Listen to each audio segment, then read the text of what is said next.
हाय दोस्तों, स्वागत है आपका पैशन कंपटीशन में सीटेट के प्रीवियस ईयर पेपर के सीरीज में। आज हम लोग डिस्कस करेंगे 8 जनवरी 2022 के हुए सीटेट के पेपर को।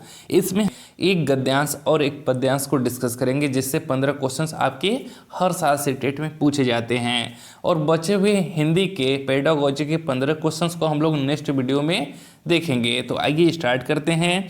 यहाँ पर देखिए, आपको एक गद्यांश दिया है जिसको पढ़कर आपको उसका उत्तर देना है। तो याद रखिएगा, जब आप लोग सीटेट के एग्जाम हॉल में बैठे तो सबसे पहले प्रश्नों को पढ़िएगा, फिर उसके बाद आप लोग उत्तर को देखिएगा। जैसे यहाँ पर आपको प्रश्न दे दिया है तो पहले प्रश्नों को पढ़ लीजिएगा कि मनुष्य का भाग कैसे बनता है। और दूसरा प्रश्न क्या है, आलसी व्यक्ति अपनी असफलता का दोष किसे देता है। ऐसे ही नीचे है कि प्रकृति किसका सम्मान करती है। फिर उसके बाद आप पैराग्राफ पे आइएगा, तो ऐसे आपको तुरंत आंसर मिल जाएगा। आंसर खोजने में ज़्यादा दिक्कत नहीं होगी। तो चलिए, ये हमें तो पढ़ाना है तो हम पहले पैराग्राफ को पढ़ लेते हैं, फिर उसके बाद प्रश्नों को देखेंगे। ठीक है, तो आइए बिना देर के स्टार्ट करते हैं। आपका गद्यांश दिया है कि निम्नलिखित गद्यांश को पढ़कर दिए गए प्रश्नों के सही उत्तर दीजिए। परिश्रमी व्यक्ति को असफल हो जाने पर भी पश्चाताप नहीं होता। उसके मन में इतना संतोष तो अवश्य रहता है कि उसमें जितनी सामर्थ्य थी उसने उतना प्रयत्न किया। फल देना या न देना तो ईश्वर के अधीन है। मानव का कर्तव्य केवल कार्य करना है। इसके विपरीत आलसी व्यक्ति किसी कार्य की असफलता पर उसका दोष भाग्य को देते हैं। किसको देते हैं? भाग्य को। प्रश्न यह है कि भाग्य क्या है? किसी ने सच ही कहा है कि मनुष्य का भाग्य भी परिश्रम से बनता है। भाग्य किससे बनता है? परिश्रम से। यदि कोई व्यक्ति यह सोचकर बैठ जाए कि उसके भाग्य में अमुक वस्तु नहीं है, तो वह उसके लिए कुछ भी कार्य करे, परिश्रम करे, परंतु वह वस्तु उसे प्राप्त नहीं होगी। प्रकृति भी भाग्य के बल से नहीं, व्यक्ति के पुरुषार्थ के बल से ही झुकती है। प्रकृति किससे झुकती है? भाग्य के बल से नहीं, बल्कि व्यक्ति के पुरुषार्थ के बल से झुकती है। भारतीय संस्कृति में कहा जाने वाला तब भी परिश्रम का ही पर्याय है। किसका? तब किसका पर्याय है? परिश्रम का पर्याय है। किसी भी लक्ष्य की प्राप्ति के लिए किया गया श्रम ही तप है। ठीक है, तो किसी भी लक्ष्य की प्राप्ति के लिए किया गया श्रम ही तप है। इसी तप या श्रम के कारण नहुस इंद्रासन का अधिकारी बना, कालिदास महान कवि बने, मैडम क्यूरी तथा एडिसन महान वैज्ञानिक तथा अब्राहम लिंकन अमेरिका के राष्ट्रपति बने। महान लेखकों, कवियों, वैज्ञानिकों आदि की सफलता का रहस्य भी उनका परिश्रम ही है। आइए अब हम प्रश्नों को देखते हैं। क्वेश्चन नंबर 1 है कि मनुष्य का भाग कैसे बनता है। तो अभी हमने ऊपर देखा कि मनुष्य का भाग कैसे बनता है, तो परिश्रम से बनता है। देखिए, आप यहाँ पर देख सकते हैं कि मनुष्य का भाग्य परिश्रम से ही बनता है। तो पहले प्रश्न का जवाब क्या हो जाएगा? मनुष्य का भाग किससे बनता है? परिश्रम से बनता है। फिर क्वेश्चन नंबर नेक्स्ट है 92 कि आलसी व्यक्ति अपनी असफलता का दोष किसे देता है। तो वह भाग्य को देता है। अभी हमने ऊपर ही देखा था, आइए फिर से देख लेते हैं।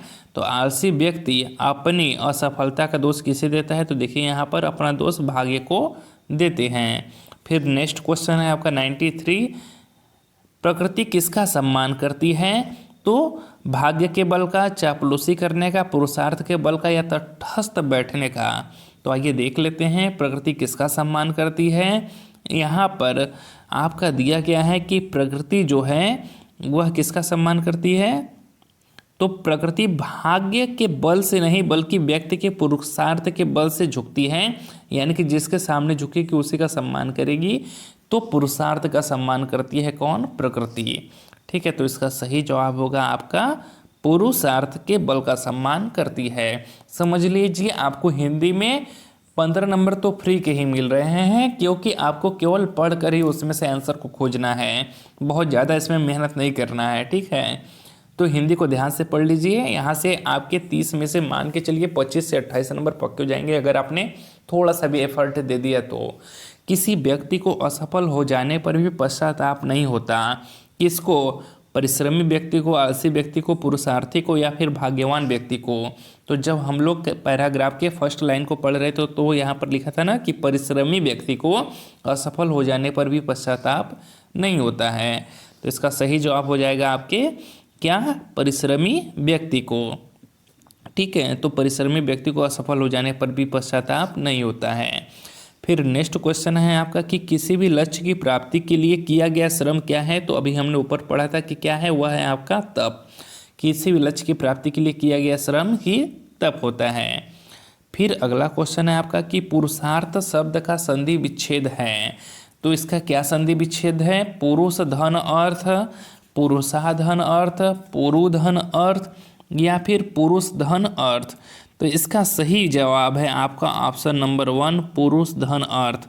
और इसमें अगर पूछ दिया जाए कि कौन सी संधि है तो इसमें आपका दीर्घ स्वर संधि है। कौन सा, दीर्घ स्वर संधि आपका है, क्योंकि इसमें अ और अ मिलके आ बन रहा है। जब ह्रस्व या दीर्घ स्वर के बाद समान ह्रस्व या दीर्घ स्वर आता है तो वहाँ पर दोनों मिलके दीर्घ बन जाते हैं। तो यह क्या कहलाता है, आपका दीर्घ स्वर संधि कहलाता है। फिर नेक्स्ट क्वेश्चन है विपरीत शब्द का विलोम होगा। ठीक है, सिर्फ आपको गद्यांश और पद्यांश पर ही डिपेंडेंट नहीं रहना है, बल्कि आपको कुछ चीज़ें व्याकरण की भी पढ़कर जानी है। जैसे संधि हो गया, विलोम शब्द हो गया, समानार्थक शब्द हो गए, तत्सम तद्भव हो गए, उपसर्ग हो गया, प्रत्यय होगा। इनसे भी आपके 1-2 क्वेश्चंस बनते हैं एग्जाम में। ठीक है, विपरीत शब्द का विलोम होगा अनुकूल, प्राकृतिक, उल्टा या प्रतिकूल। तो कौन सा होगा, वह होगा आपका अनुकूल। अगर हम प्राकृतिक के विलोम की बात करें तो इसका विलोम होता है कृत्रिम। क्या होता है, कृत्रिम। उल्टा की बात करें तो इसका विलोम होता है सीधा।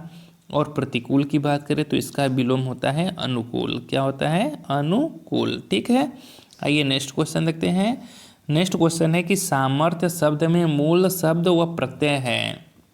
तो प्रत्यय किसे कहते हैं, वे शब्दांश जो किसी शब्द के पीछे जोड़कर उसके अर्थ में परिवर्तन लाते हैं उन्हें प्रत्यय कहा जाता है। तो सामर्थ्य शब्द में जो आपका मूल शब्द है वह है समर्थ, और जो इसमें प्रत्यय लगा है वह यह लगा है। ठीक है, तो इसका सही जवाब कौन सा है, इसमें ऑप्शन नंबर 4 है कि मूल शब्द इसमें समर्थ है और जो प्रत्यय लगा है वह क्या लगा है, यह लगा है। ठीक है दोस्तों, आइए नेक्स्ट क्वेश्चन देखते हैं। नेक्स्ट क्वेश्चन 99 नंबर है कि ईश्वर का पर्यायवाची नहीं होगा प्रभु, जगदीश, विधाता या विधान। तो आपका प्रभु भी होता है, जगदीश भी होता है, विधाता भी होता है, किंतु विधान ईश्वर का पर्यायवाची शब्द नहीं होता है।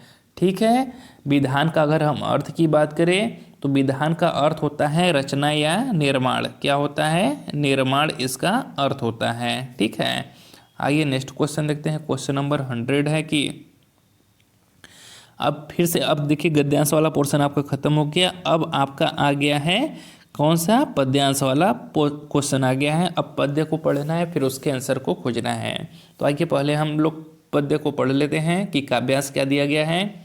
जो अन्य धात्री के सदृश सबको पिलाती दुग्ध है जो अमृत इस लोक का, जिस पर अमर भी मुग्ध है।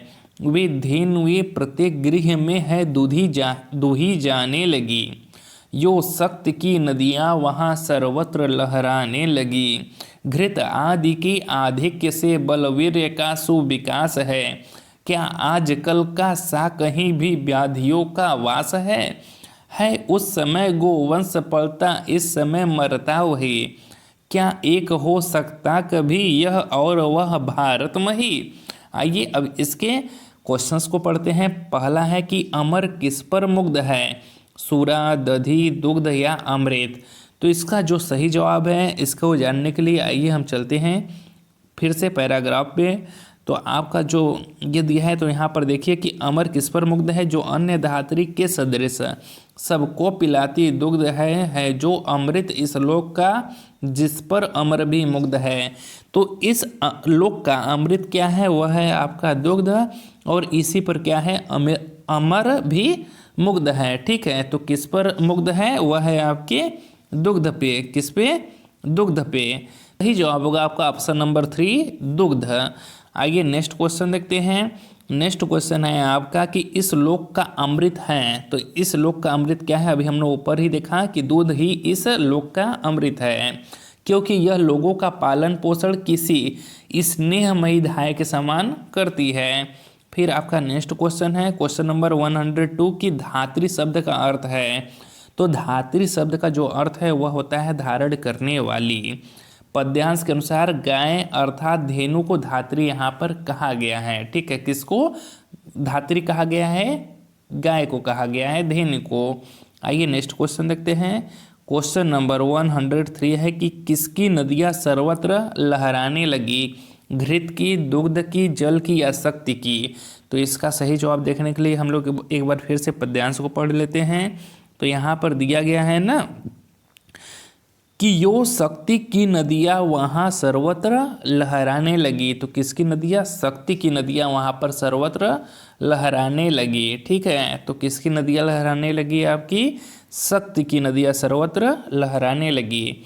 आइए इस वीडियो के लास्ट प्रश्न को आइए क्वेश्चन नंबर 104 को देखते हैं। बल वीर्य में समास है। तो बल वीर्य में कौन सा समास है? द्वंद्व समास, कर्मधारय समास, तत्पुरुष समास या द्विगु समास? तो इसमें आपका द्वंद्व समास है।